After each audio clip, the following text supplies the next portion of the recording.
বাজারে আমার একটা দোকান আছে না, সিঙ্গাড়া দিয়েছি। আছে আছে। ওই দোকানটা তুই ধরে রাখিস বাবা, আমার মরার পরে দোকানটা তুই ধরে রাখিস। আচ্ছা আমি ধরে রাখবো। আমার কিরাম দেখতেছে বাবা, এবারে বাঁচবো না। আব্বা তো মরে গেলে আমরা কি আনবো না আব্বা?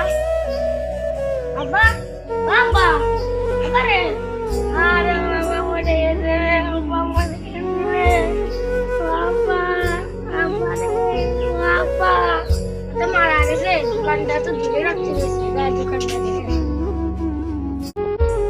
আব্বা তো বেশ আমার আব্বা তুই মরে গেছে আব্বা দোকানটা ধরে রাখতে গেছে ধরে রাখিস আব্বা আব্বা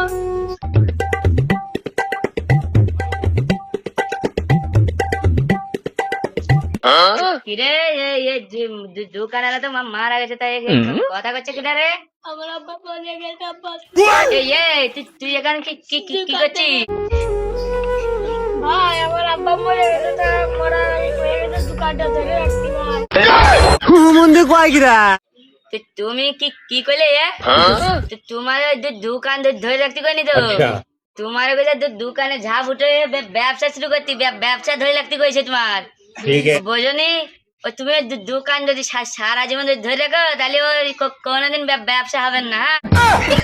ভাই আমার আব্বা তো এরকম বুঝই কইনি কই থেকে শুধু এরকম দোকানটা এরকম ধরে রাখছি কইছে আজ আমি দোকান ধরে রাখছি এরকম যদি বুঝই কইতো আমি তো আজকেই ব্যবসা করতাম।